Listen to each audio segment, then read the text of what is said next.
Hai teman-teman, apa kabar semuanya? Selamat malam semuanya, selamat hari Jumat. Jadi hari ini kita ketemu lagi. Aku mau bawain lagi firman Tuhan yang sudah dibawakan oleh Pastor Kristo minggu lalu. Dan kita akan bahas kembali tentang firman Tuhan yang sudah dibawakan oleh Pastor Kristo. Ini temanya juga masih sama teman-teman, yaitu tentang Kingdom Encounter yang berjudul tentang Woe is me, yang artinya adalah celakalah aku. Nah teman-teman, kita akan bahas ini. Sebelumnya aku mau ajak teman-teman untuk ingat lagi tentang Kingdom Encounter. Kingdom Encounter itu apa sih teman-teman? Jadi minggu lalu Pastor Kristo bilang bahwa Kingdom Encounter adalah pertemuan kita dengan kuasa Sang Raja, di mana kita memiliki kesadaran penuh bahwa Dia adalah Raja yang berkuasa dan kita harus tunduk sama Tuhan, teman-teman, sama Sang Raja itu sendiri. Jadi bukan cuma memiliki hubungan antara anak dan bapa, tetapi juga di sini kita juga harus tahu bahwa kita hamba, Dia adalah Raja, teman-teman.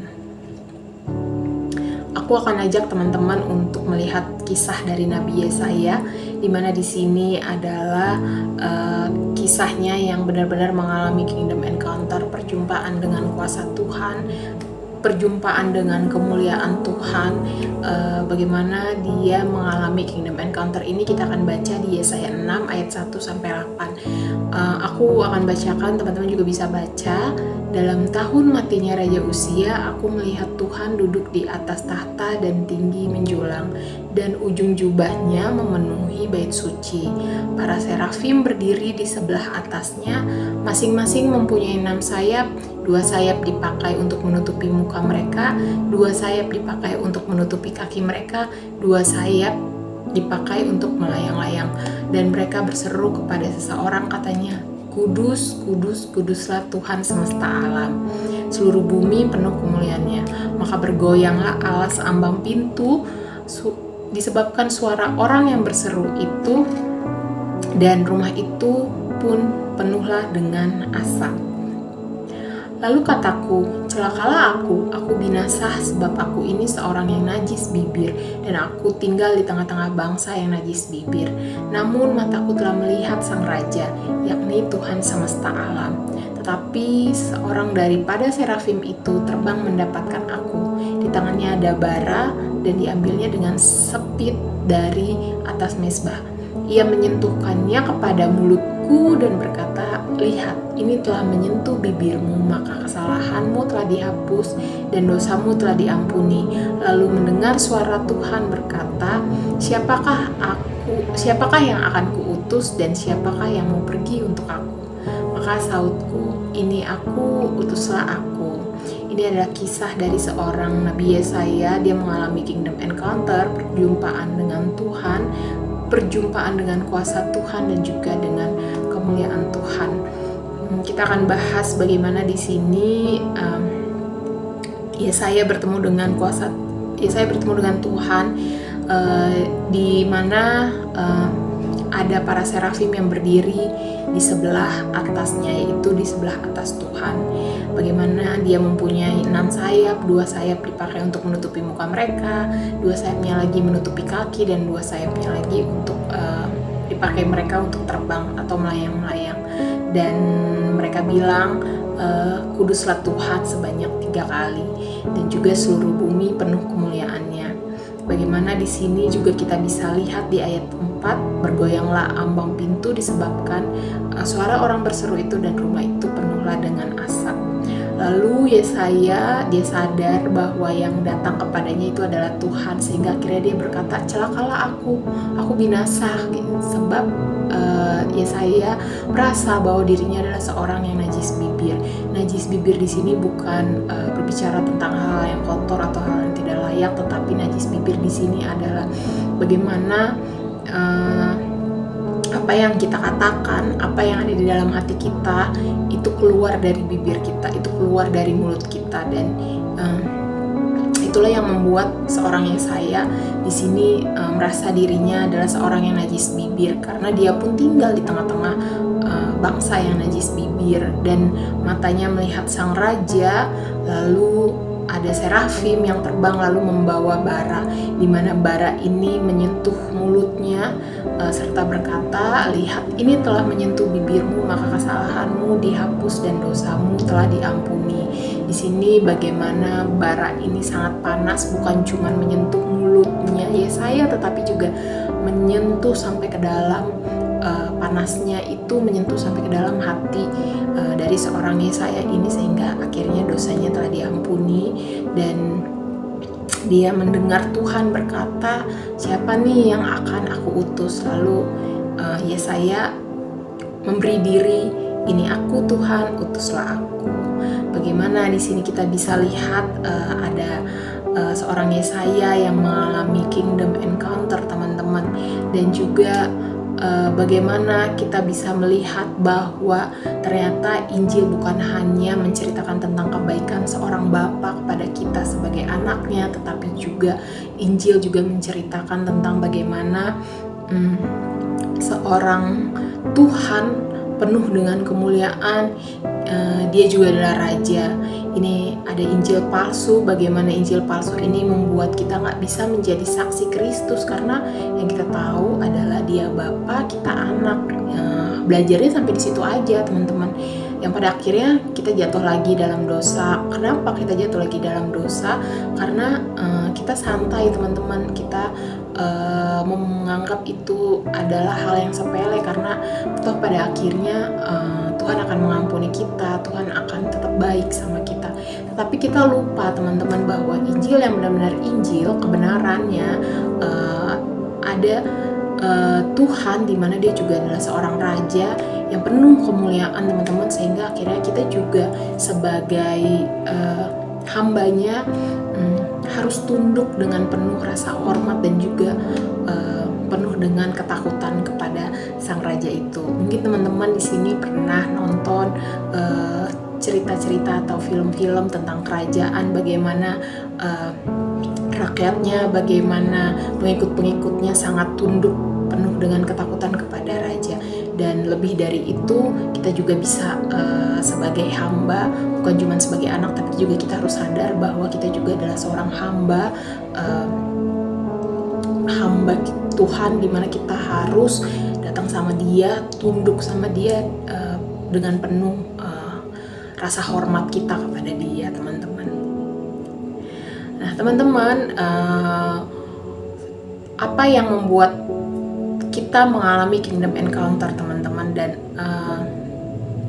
ternyata ternyata ada dari kita, mungkin ini juga menjadi bagian dari kita. Kita juga mengalami yang namanya cuman mengalami encounternya saja, tetapi tidak mengalami kingdomnya, teman-teman. Apa yang membuat kita, atau apa saja, teman-teman, yang memberitahukan kepada kita mengalami encounter itu? Yang pertama, merasa memiutangi Tuhan. Kita merasa, teman-teman, memiutangi Tuhan. Kita sudah pelayanan, kita sudah memberikan yang terbaik sama Tuhan, lalu kita datang sama Tuhan dan bilang, minta sama Tuhan apa yang kita doakan, paksa Tuhan untuk memberikan apa yang kita mau, teman-teman. Jadi pada akhirnya pelayanan itu tidak datang dari hati kita yang paling dalam kepada Tuhan, melainkan pelayanan itu kita jadikan cara untuk kita memiutangi Tuhan. Lalu yang kedua, melayani diri sendiri. Ini fokus kepada diri sendiri, kita pelayanan fokus sama diri sendiri. Lalu yang ketiga yaitu adalah hyper grace, di mana hyper grace di sini kita berfokus kepada cuman kasih karunia Tuhan saja yang sudah kita dapatkan, tetapi kita lupa bahwa ada yang namanya pertobatan, di mana pertobatan ini kita lakukan di dalam sehari-hari kita, karena kita manusia berdosa, teman-teman. Jadi setiap hari pasti kita akan jatuh ke dalam dosa, sehingga kita perlu yang namanya pertobatan di dalam kehidupan kita setiap harinya. Nah, lalu untuk yang mengalami kingdom encounter, tadi yang mengalami encounter, sekarang yang mengalami kingdom encounter. Yang pertama adalah kita tahu diri, teman-teman. Kita memiliki sikap hati yang sadar akan posisi kita sebagai ciptaan. Dia pencipta. Bagaimana dia adalah sang pencipta yang mulia itu, teman-teman. Dimana kita nggak punya hak sama sekali untuk atur-atur atur-atur raja kita nggak punya hak untuk kita atur-atur Tuhan kita, teman-teman. Dia yang punya hak untuk mengatur hidup kita, mengatur diri kita. Lalu yang kedua ada yang namanya devosi, yaitu kita memiliki pengabdian hati untuk kita mau mengabdi kepada Tuhan dengan hati kita yang tulus datang kepada Tuhan. Ini ada tambahan firman Tuhan di Yesaya 64 ayat 1 sampai 9, di mana di sini aku akan bacakan, sekiranya engkau menggoyahkan langit dan engkau turun sehingga gunung-gunung di hadapanmu seperti api membuat ranggas menyala-nyala dan seperti api membuat air mendidih untuk membuat namamu dikenal oleh lawan-lawanmu, sehingga bangsa-bangsa gemetar di hadapanmu karena engkau melakukan kedahsyatan yang tidak kami harapkan, seperti tidak pernah didengar orang sejak dahulu kala. Tidak ada telinga yang mendengar, tidak ada mata yang melihat seorang Allah yang bertindak bagi orang-orang yang menanti-nantikan Dia. Hanya Engkau yang berbuat demikian. Engkau menyongsong mereka melakukan yang benar dan yang mengingat jalan yang Kau tunjukkan. Sesungguhnya Engkau ini murka sebab kami berdosa, tetapi Engkau berdosa terhadap Engkau, kami memberontak sejak dahulu kala. Ayat 6, demikianlah kami sekalian seperti seorang najis dan segala kesalehan kami seperti kain kotor. Kami sekalian menjadi layu seperti daun dan kami lenyap oleh kejahatan kami seperti daun dilenyapkan oleh angin. Tidak ada yang memanggil namamu atau yang bangkit atau yang berpegang kepadamu. Sebab Engkau menyembunyikan wajahmu terhadap kami dan menyerahkan kami di dalam kekuasaan dosa kami. Tetapi sekarang ya Tuhan, Engkaulah Bapa kami, kamilah tanah liat dan Engkau yang membentuk kami, dan kami sekalian adalah buatan tangan-Mu. Ya Tuhan, janganlah murka amat sangat dan janganlah mengingat-ingat dosa untuk seterusnya. Sesungguhnya pandanglah kiranya kami sekalian adalah umat-Mu. Di Yesaya 6, 4 ayat 1 sampai 9 kita bisa lihat ada 4 hal yang dapat kita ambil. Yang pertama adalah Dia hadir karena kita. Dia hadir karena kita, teman-teman. Jadi Dia datang untuk kita. Bagaimana seorang raja yang mulia itu mau datang sama kita, teman-teman. Mau datang nemuin kita untuk kita bisa memiliki hubungan sama Tuhan. Lalu yang kedua adalah Dia layak ditakuti. Kita juga harus punya rasa takut datang sama Tuhan, teman-teman. Bukan kayak yang tadi aku bilang, bukan hanya memiliki hubungan antara Bapa dan anak, tetapi juga kita juga harus sadar diri bahwa kita adalah hambanya Tuhan, teman-teman. Lalu yang ketiga, tidak ada raja seperti Dia.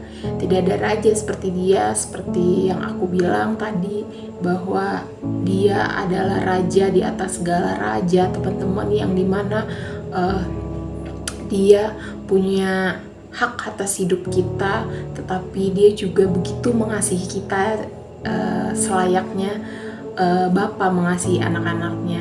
Lalu yang keempat adalah Dia lebih dulu mencari kita, sama seperti